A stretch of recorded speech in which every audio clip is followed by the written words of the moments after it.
Okay folks, so coming up my first pot here. Now this pot I've got a slightly different spot to usual, well, to the standard sort of crabbing spots. This one's very rocky bottom structure, and what you'll find is that you'll often get the crabs, they set up, they have their little holes around the under the rocks, some rocky homes.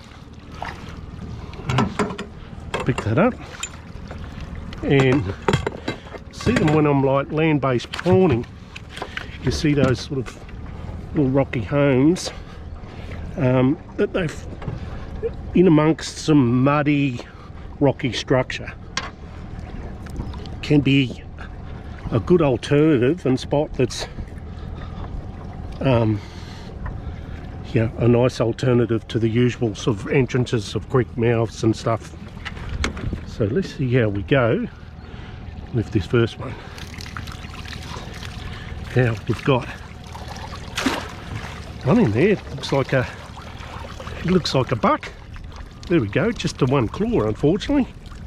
Just tip him over there and have a look. As you can see, a buck measuring up, but he'd be definitely legal. So that's a good start. As you can see there, I've got some chicken carcasses, 50 cents each from the butcher. A great bait. And yeah, let's get him out and get the next pot. There you go. There's just some evidence of the sort of the rocks and that I was talking about, that they get their little homes underneath that. Okay, so got our crab out, always making sure. So here we are in Queensland. You can see mud crabs this side, got 15 centimeters point to point in the back of the shell. Okay, so the point there, you can see that's definitely legal. So I'll get a rag over him, a sweat rag. Hopefully he'll have some friends soon. So here's another nice sort of crab spot. You can see mangrove lined edges, nice muddy banks, and a drain running out. So really good spot to throw your pot into the front of those drains, where hopefully with the big tides we'll push in there and drag the crabs out with it, or the dirty water too.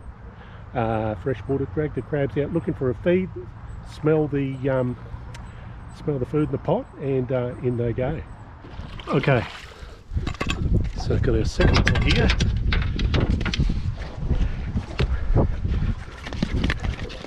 And down.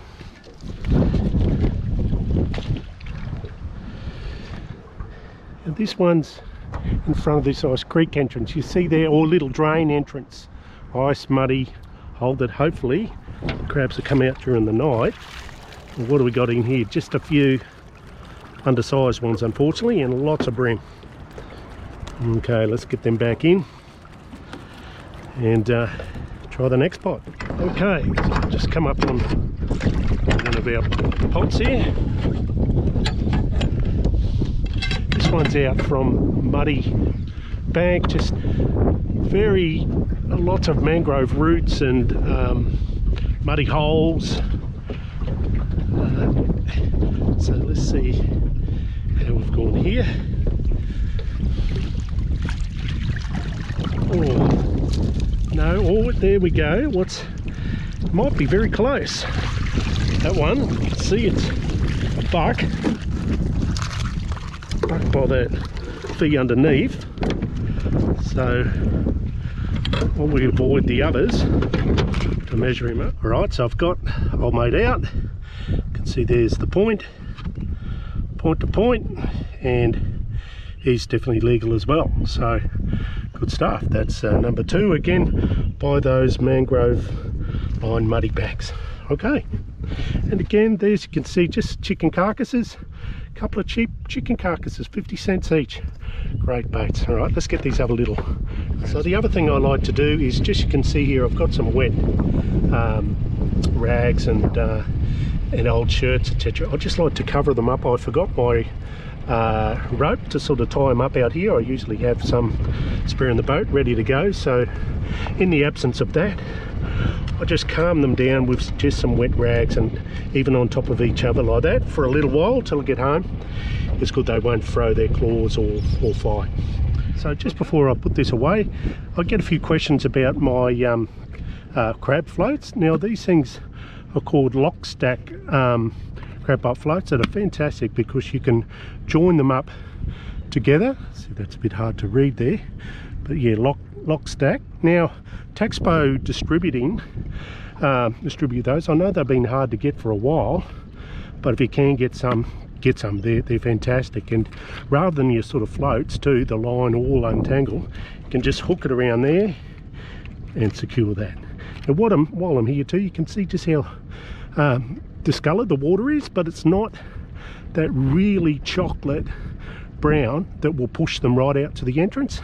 It's just nice and discoloured to get them a bit of fresh air to get them on the move. Finally, before I leave this spot, I'd just like to, where I've got a crab, mark it. So I'll put in crab November 21 and save that.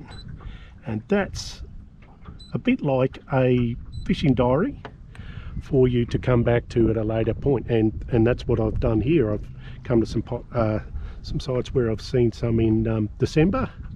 So yeah, it's a good tip for using your GPS as like a fishing diary. Cheers. Okay, let's see how we go in front of this drain here now.